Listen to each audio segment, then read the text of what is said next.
So, good evening and welcome back to Tara Institute.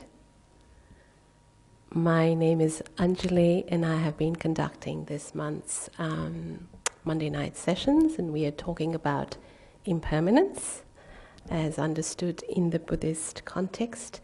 Can people hear me? Great. Anyone here for the first time today?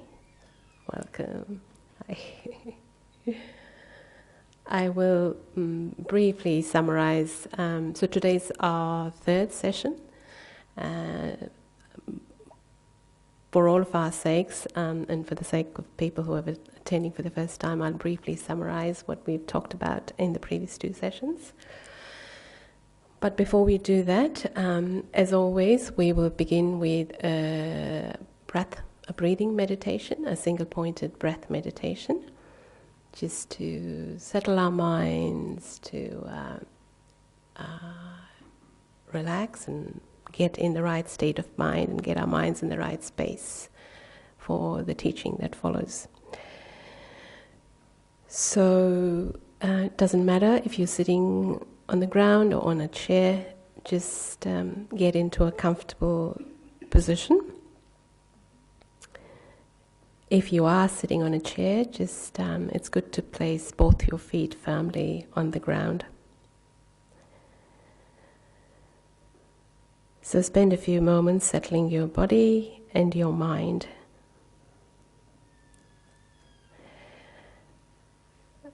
Pay attention to your spine and remember to keep your spine straight and upright.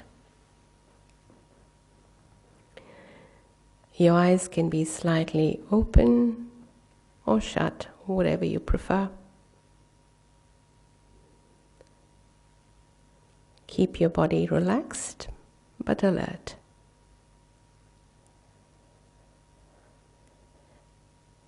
Pay special attention to your neck. Relax your jaw. Relax your shoulders.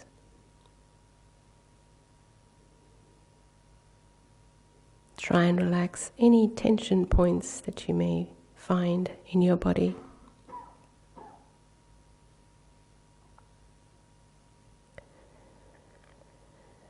And so before we begin, we will set a motivation for our practice tonight. So think, I am here tonight to decrease the negative energy in my mind. Anger, attachment, pride, self-centeredness, and so forth. And to increase my positive qualities, such as love, compassion, patience,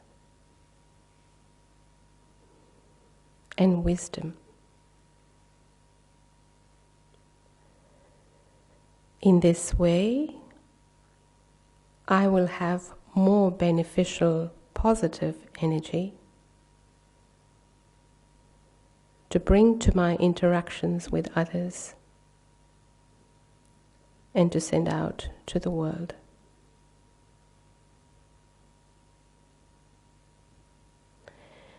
And now gently bring your attention to your breath.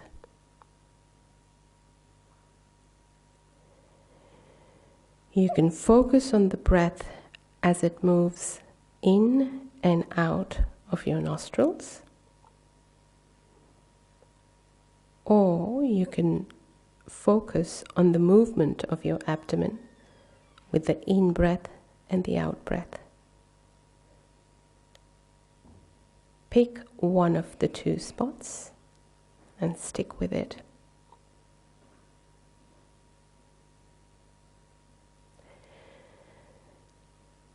So focusing on the breath, simply notice the in-breath and the out-breath. Be mindful of your object of meditation, your breath.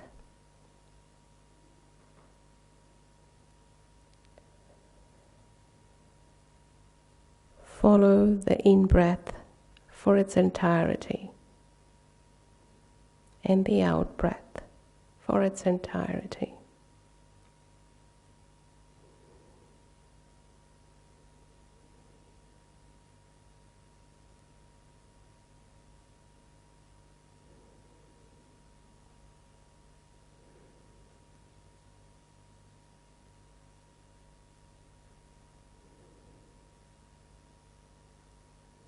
Do not force your breath,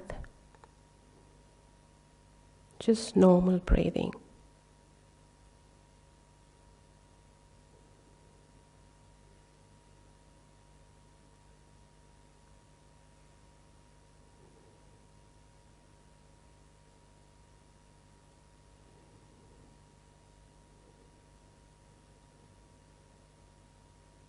Check your mind.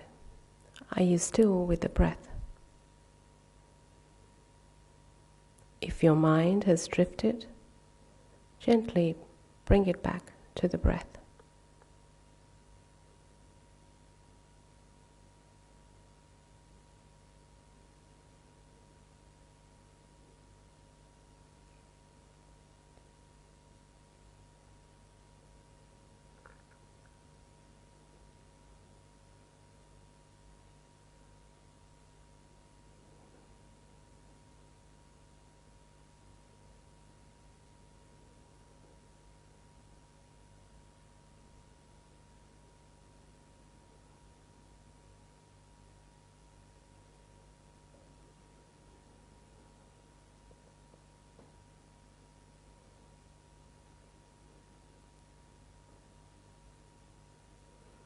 Do not follow your thoughts, just watch them and stay with your breath.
When you're ready, gently bring your attention back to the room.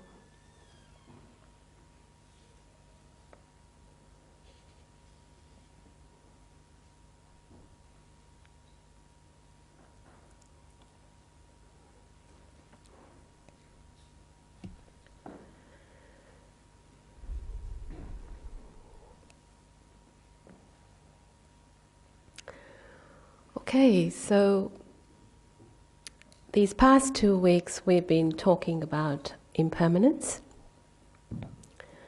as understood in Buddhist philosophy, and we have discussed that impermanence, that Buddhist teachings tell us that all compounded phenomena, or everything that is produced, constructed, put together, is impermanent. And when we say impermanent, we mean transient, not static, changing. And we also discussed that, we gave numerous examples. When we talk about compounded phenomena, we're talking about ourselves, we're talking about our experiences, we are talking about things around us, objects around us. We're talking about our relationships, we're talking about the environment. All of these phenomena are compounded phenomena, and they're all changing all the time. And although we do experience, or we are intellectually aware of some of these changes, we know that people grow old, or people get sick, or people die, or things break, relationships end, and so we see it all around us, but we haven't somehow internalized these observations and this understanding. And so what we end up doing is we project permanence onto ourselves and onto everything around us, and we live our lives as though everything around us, and including us, will live permanently forever the way we are. And when things change, which they inevitably do, we suffer, because when we project permanence onto objects and ourselves, we exaggerate the qualities or the attributes of these things and people and relationships, and we cling. We want stability. We want things to remain the way we like them forever. And equally, if there's things that we don't like, we project permanence onto them as well, and we reject them forever. We don't want them. We don't want to see that annoying person ever in the room. This person is trouble. That person is good. And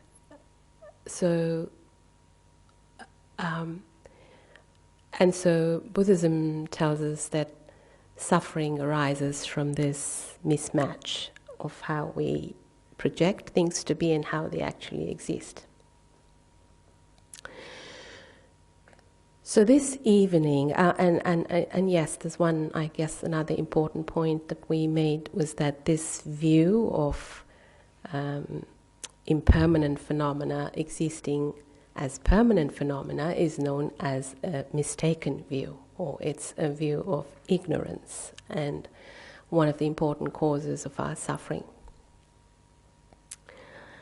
And so today we will, I guess, take this understanding a little bit further, and just to deepen our understanding of how things actually exist, and that in turn opens the door to an enlightened or informed view, of correctly informed view of how things do exist.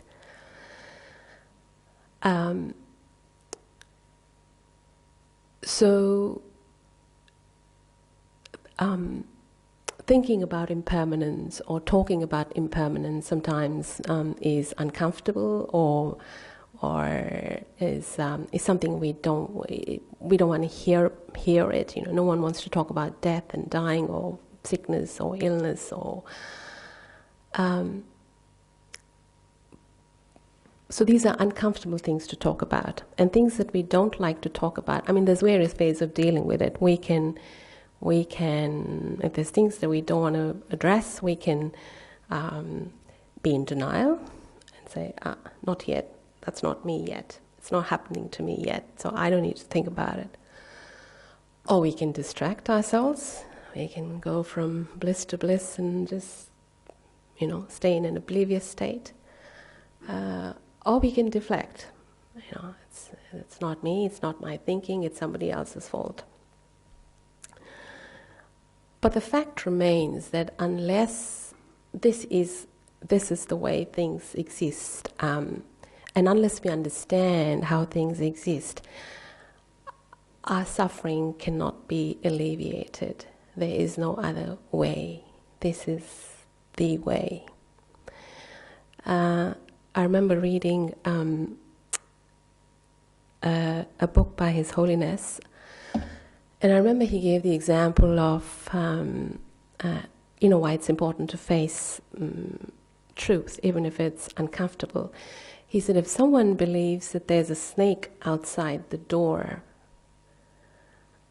then telling that person that there's a tree on the other side of the door, behind the other door, is not really going to resolve their fear. You really got to open the door and tell them there is no snake here. So unless you face your fears or whatever it is that you're uncomfortable with, there is no alleviating of the pain or the suffering in a lasting way. So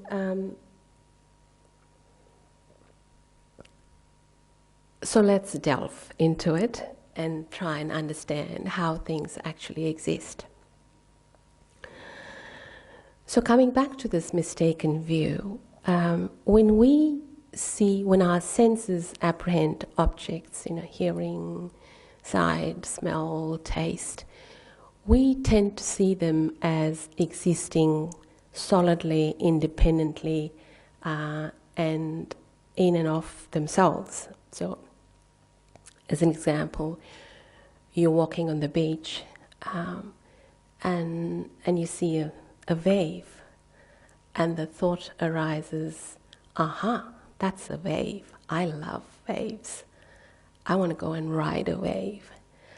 And think about it for a moment. How do we apprehend that wave? That wave appears to us as a solid, independently existing phenomena or entity. But is it, in fact, it's just the body of water which has been thrown into a particular shape because of wind and gravity and what have you. But that's not how we would normally apprehend it.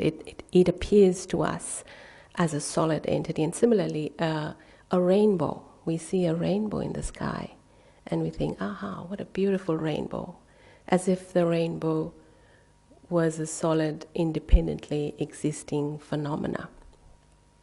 It's not. It's just sunlight and a bit of, water and vapor, and it's giving the appearance of a rainbow, but it doesn't exist as a solid, independent identity. But that's how the mind apprehends appearances that appear to us via the senses.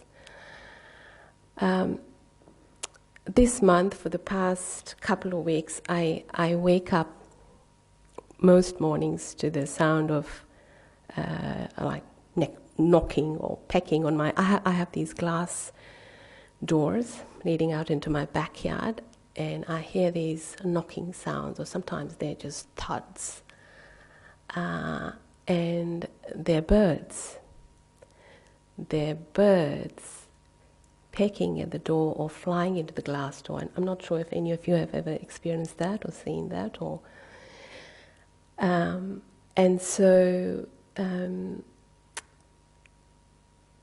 So what actually happens is that birds, particularly during these months, spring and early summer, I think this is their breeding season, and when they look into clear glass, they see their own reflection, and they think it's a rival. And sometimes they can see, the outside reflected onto the clear glass, if it's clean. I am obsessive about cleaning my glass. It's usually clean.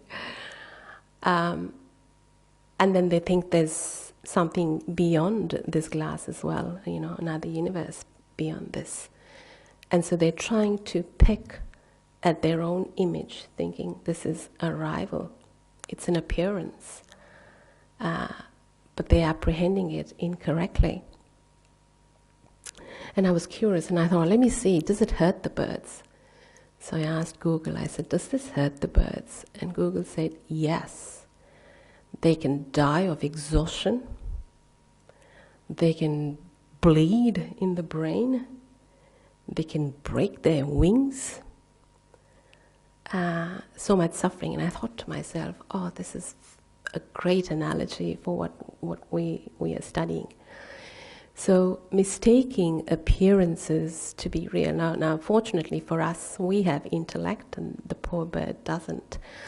But we need to, and we have the teachings, so there's no excuse for us to not try and understand how things exist. So Buddhism tells us that things do not exist solidly, independently, and inherently. But in fact, they lack any independent, inherent existence. And I will go into the details of that, so don't get caught up in the words. But they lack any independent, inherent existence. And they actually arise dependently. And this is what we call the idea of dependent origination. So things arise in dependence upon various factors, and anything that is, it goes on further to say that anything that is dependently originated is empty of inherent existence. And this is what we call the idea of emptiness, but I don't want it to get too complicated because I don't have a good understanding of it either. But suffice to say that things do not arise independently or inherently, and they are dependently originated.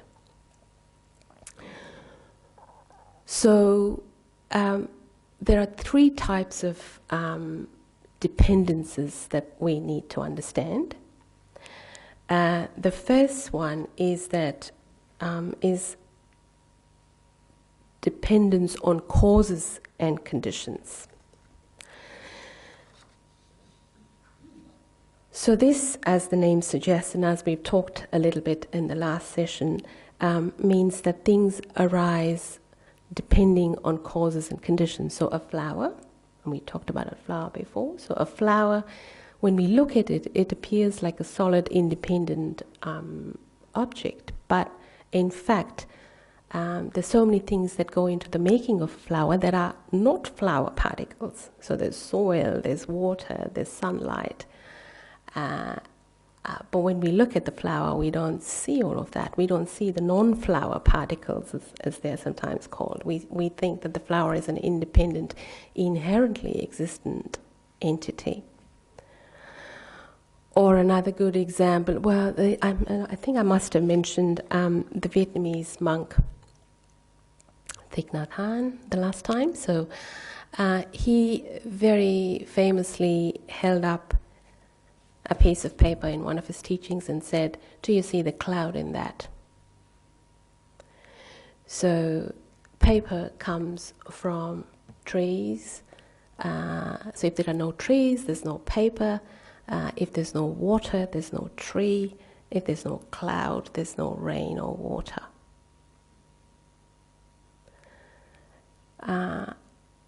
Isn't that amazing? He said some amazing things. I remember when he's passed away, and he had written about his passing, and he basically said, when I die, whether you're cremated or buried, you become soil, and then imagine a gust of wind comes and carries particles of what used to be you, and could even end up in, I don't know, America, Cuba, wherever, into a farm where then some farmer's tilling the ground and growing, rice, and that gets sold in a supermarket, which nourishes somebody. So it's endless. The connection, everything is interconnected, and causes and conditions. Everything depends on all compounded phenomena depend on causes and conditions. Similarly, things like your job or your friendships, they arise because of certain causes and conditions. And when those causes and conditions dissipate, those things end. Or even your mental phenomena, your mood. You go to work and someone says something nice about you, and a good mood arises. And then someone comes along and says something not so nice, and you're not happy anymore. So this is dependence on causes and conditions. The second type of dependence is dependence on parts.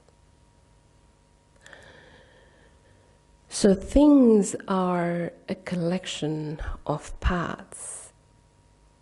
So you see, or you see a book, okay? We see a book, and to us it appears as a whole. But it's actually made up of parts. There's paper, there's ink, there's the cover, there's the glue. And so if you saw all of those elements separately, you wouldn't call them a book, but a book is a collection of parts. But we don't see it like that. Or a house. A house has a roof, it has a foundation, it has doors, it has windows. It's the collection of parts that then makes it a house. Or our body. Our body is made up of bones and skin and flesh and blood and muscle and sinew and tendon. It is a collection of parts, so it's dependent on the parts. If you saw each of these parts independently, you would not recognize it as a body. But when you look at the body, it appears as solid and independent and existing in its own right.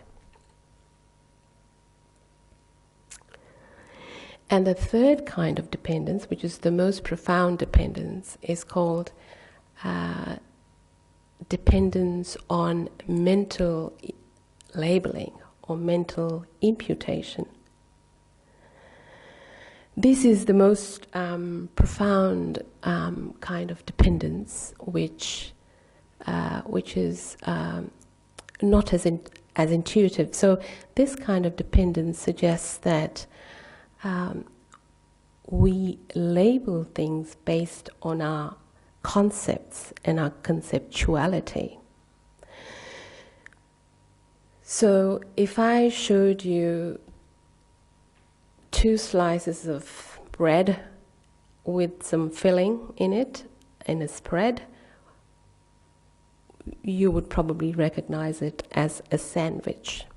So the term sandwich is a concept. So 2 slices of bread with a filling in between is a sandwich. Or maybe let's say myself. So I am.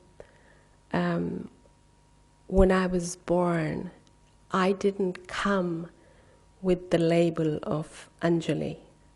It didn't appear someone saying, this is Anjali. No. So I was a body and a mind, and someone named me Anjali, and now there's this concept, so it's this mental labeling that makes me Anjali, that makes you recognize me as Anjali, or that makes me a woman. So man, woman, Mary, John, Peter, these are all labels that our mind imputes on a collection of parts which are dependent, which are caused by, which arise because of causes and conditions.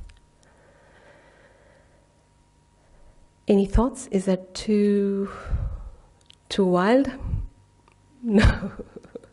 That's good to know. And similarly, other labels. We give all sorts of labels: enemy, friend, tall, short, ugly, beautiful. All labels. There's no such thing as permanent.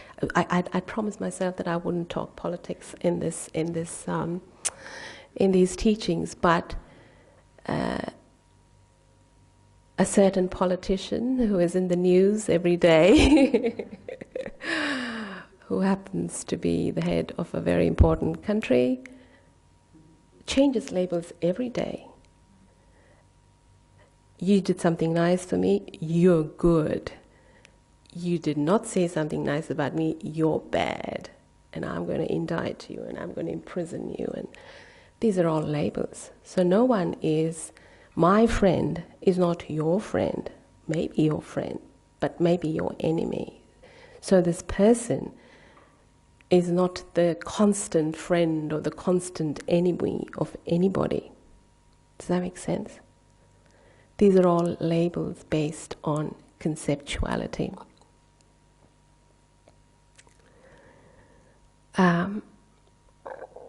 So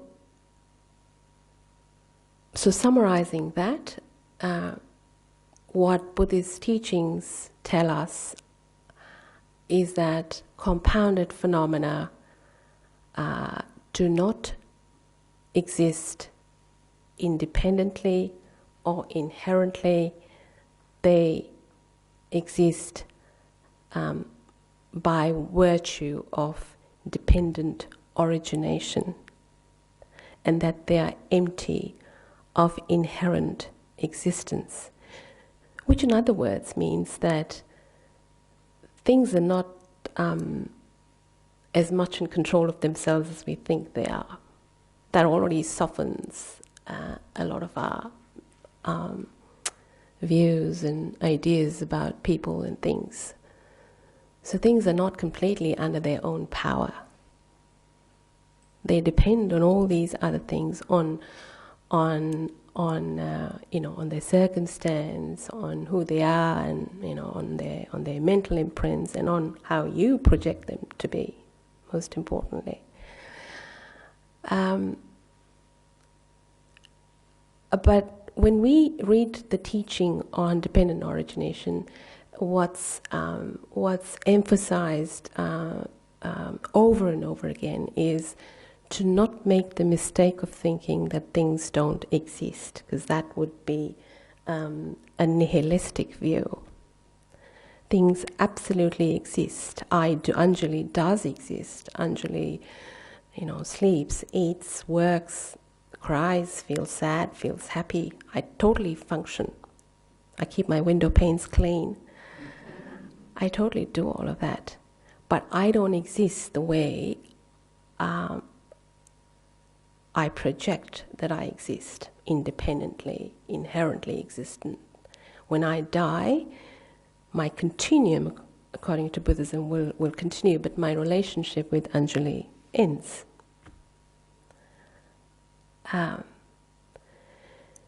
Any questions or comments? Or yes?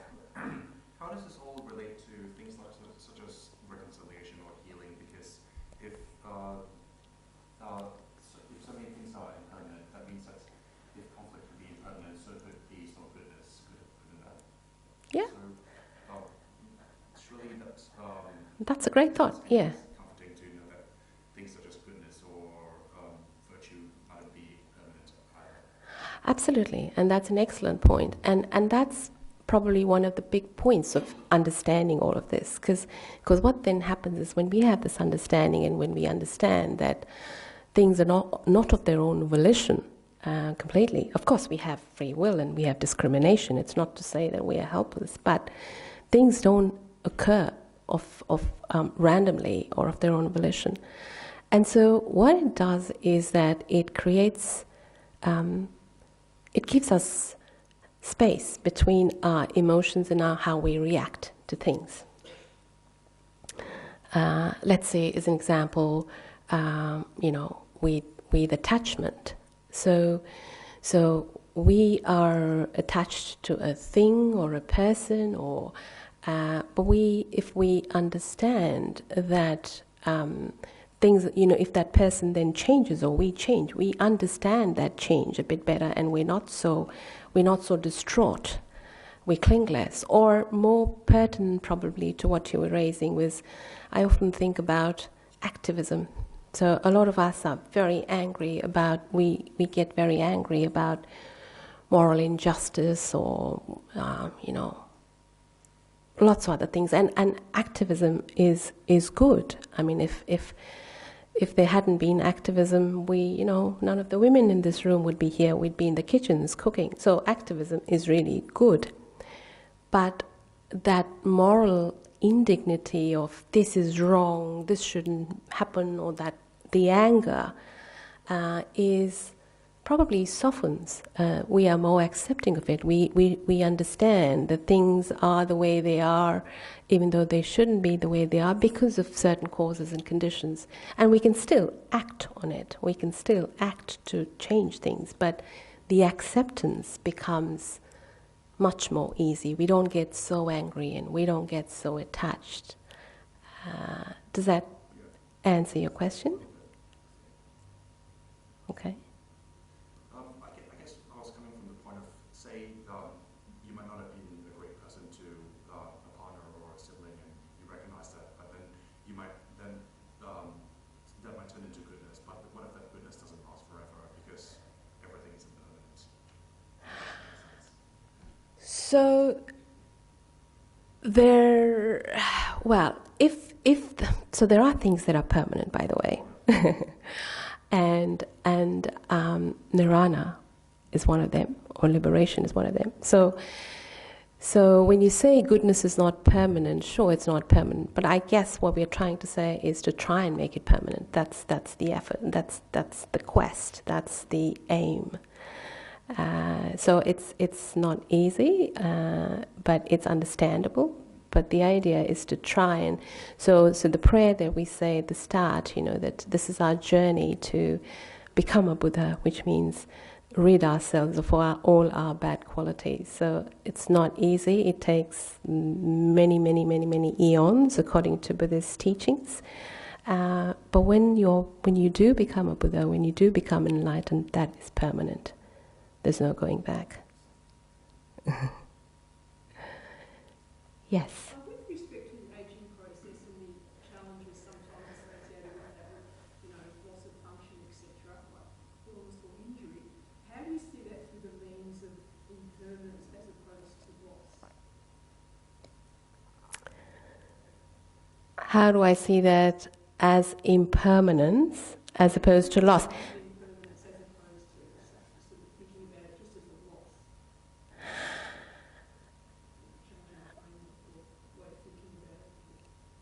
So I guess loss is inevitable, isn't it?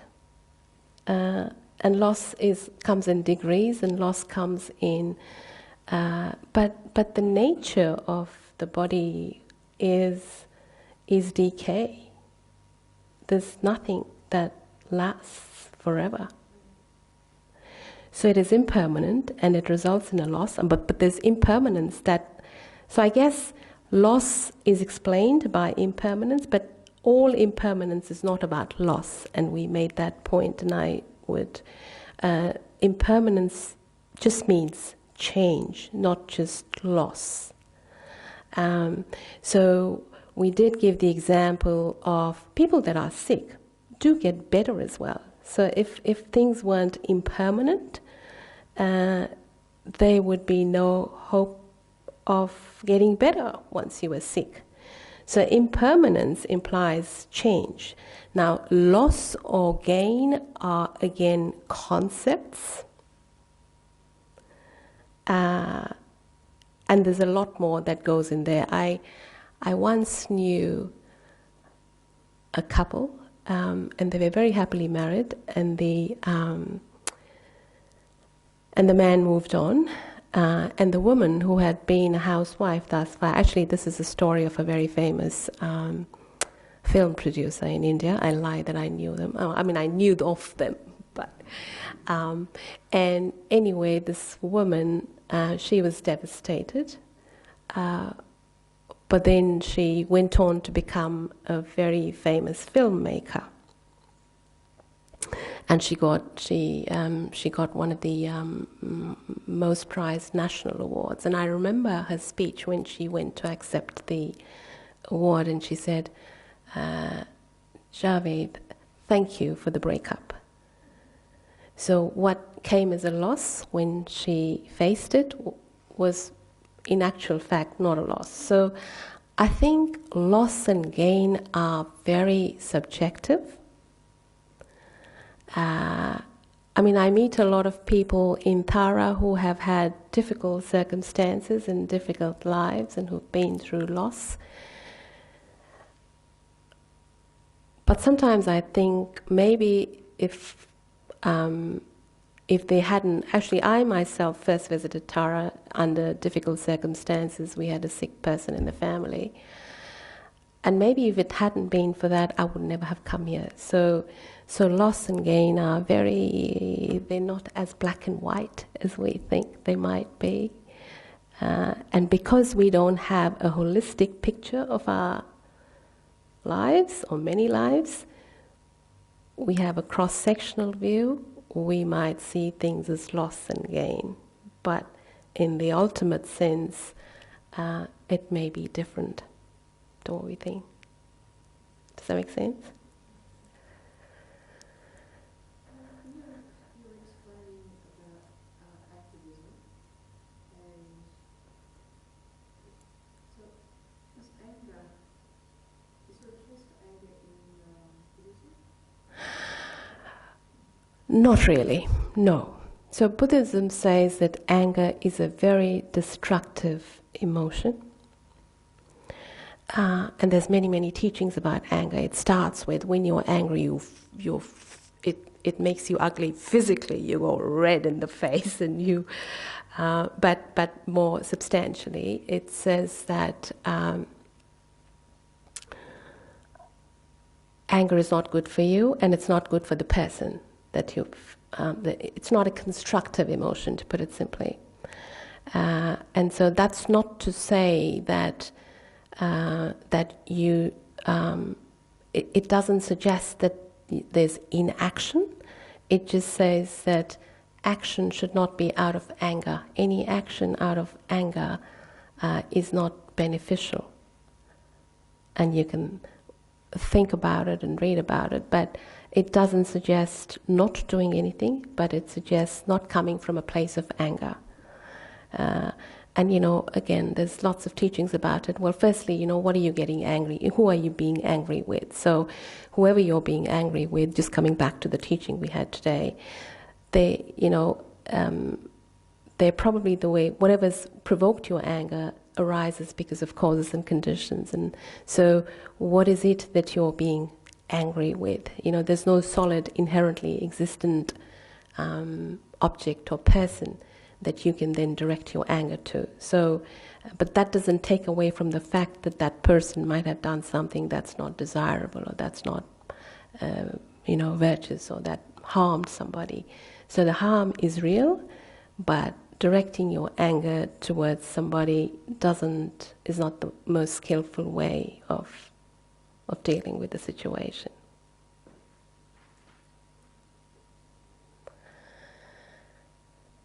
Okay, so what I thought we'd do is, I've got another meditation that would, just to help us understand this idea of dependently arisen phenomena. So this is an analytic meditation. So as we've discussed previously, an analytic meditation is where we delve into a topic, a subject, and it's to deepen our understanding of the. So you're actively thinking, but keep your mind on the subject. It's to gain a deeper understanding. So we will be doing an analytic meditation on self and how we exist. Because as when you, and some of you may already be reading, I'm sure a lot of you are familiar with a lot of Buddhist texts, but a lot of our problems actually arise from seeing ourselves as inherent, independent, solid. And that's where the self-cherishing comes from, and I'm better than you, and I want this, and so that's a source of a lot of trouble. So it's good to meditate on the emptiness of the self as we imagine it to be. So settle down into a comfortable position.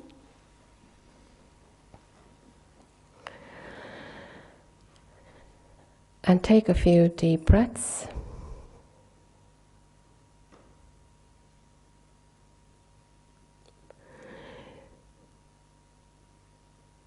So reconnect with your motivation. So may this meditation help develop wisdom and compassion so that I can help all living beings.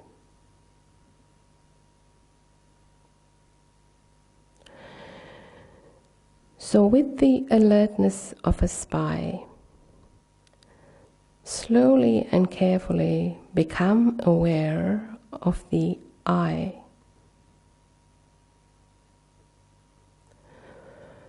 Who or what is it that thinks, feels, and meditates?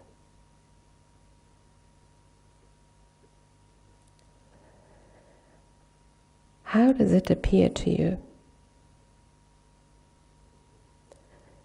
Is your I a creation of your mind?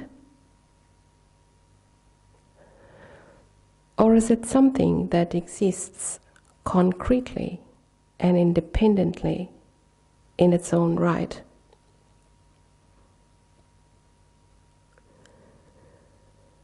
Try to locate it.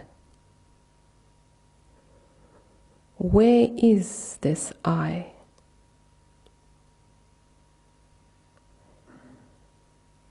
Is it in your head? In your eyes? In your heart? In your hands? In your stomach? In your feet?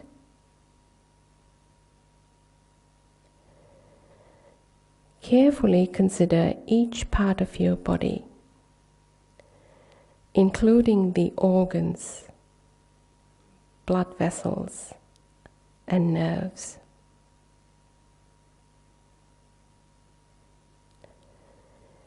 Can you find your I?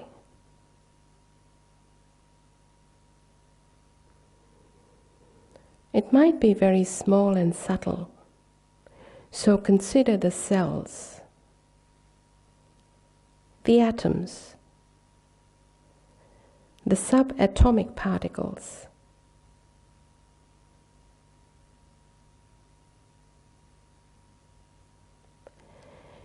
If you do think that your I is a part of the body, then what would happen if that part were removed in an operation?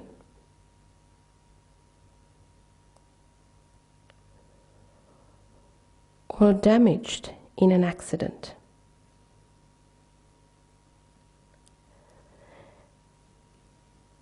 And what happens to the I when your body ceases to function at death?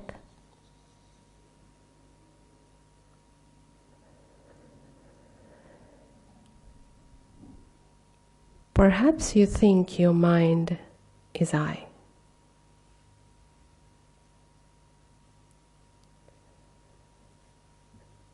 The mind is constantly changing stream of thoughts, feelings, and other experiences, coming and going in rapid succession.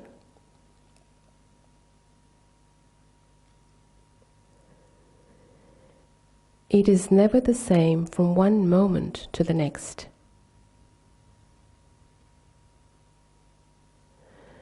So which of these experiences is the I?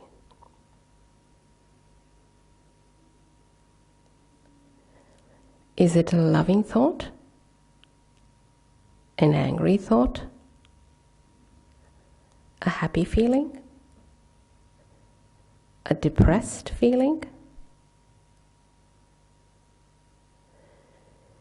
If you think that your I is one of these experiences, then what happens to it when that kind of experience is not present in your mind?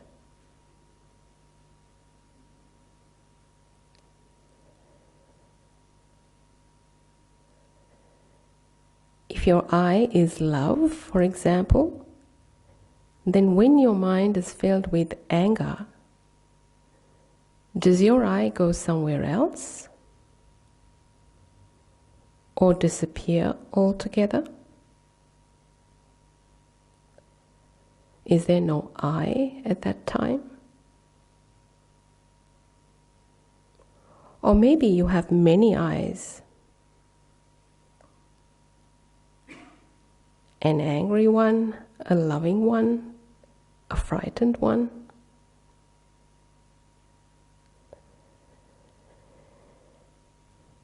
If you cannot find the I in your body or your mind, then could it be something else? Is there some extra part of you other than your body or mind? After all, we do say, my body, my mind, implying the existence of something that owns these two.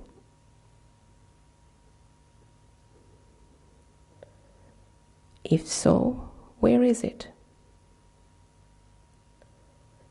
Where is it found? What kind of phenomena is it?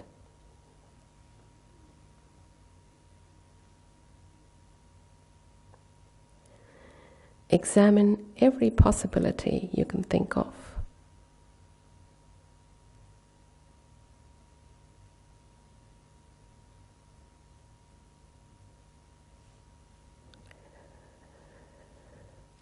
Do you still believe that it is as solid and real as you felt before? Does it still appear to exist independently, in and of itself?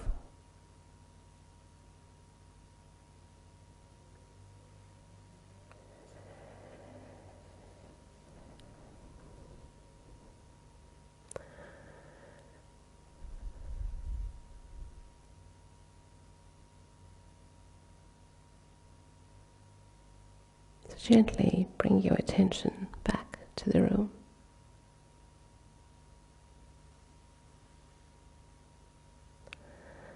So this is part of a much longer meditation on the emptiness of self by Kathleen MacDonald.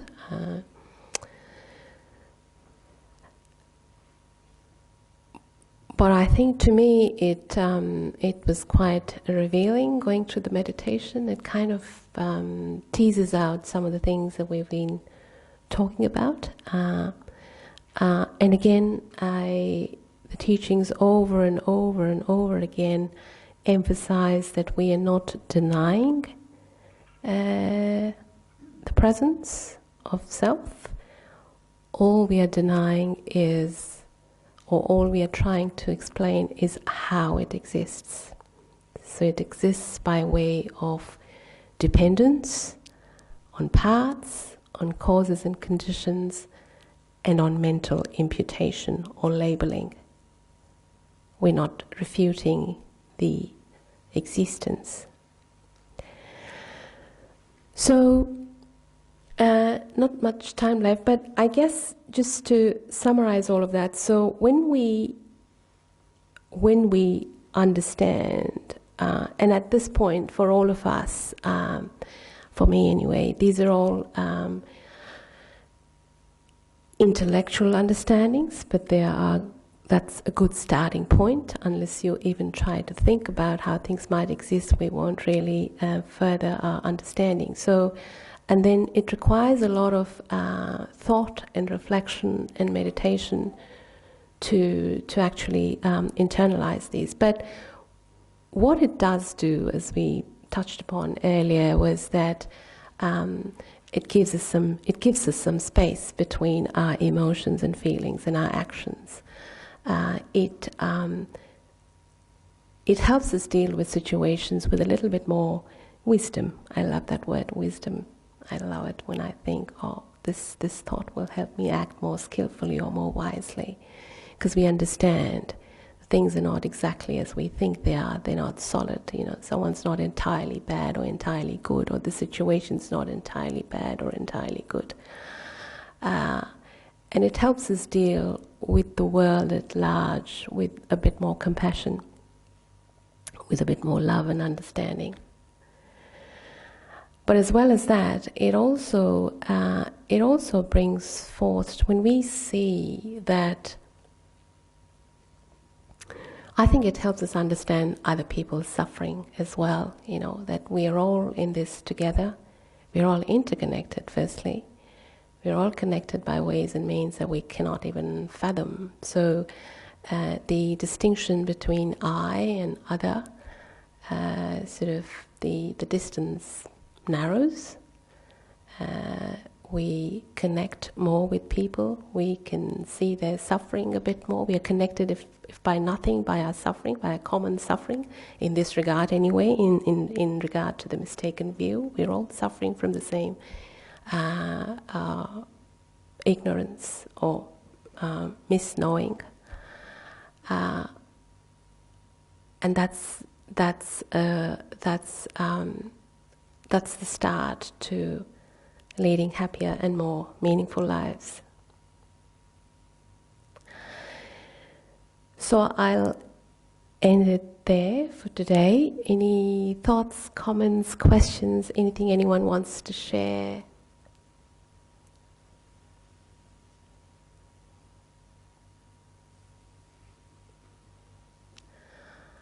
Okay, we'll just end by just dedicating.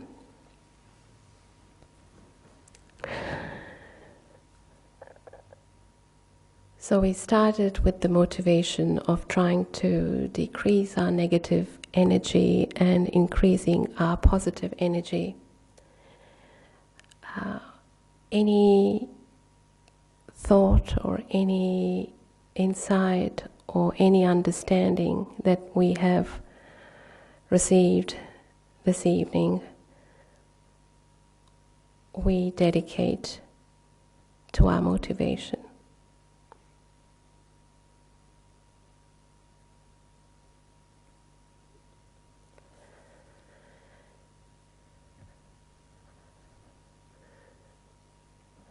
So thank you for being here. There's tea, coffee and cake in the dining room. I will be hanging around for a little bit longer. And if you're able, we'll see you next week for the last session of the month. Thank you and good night.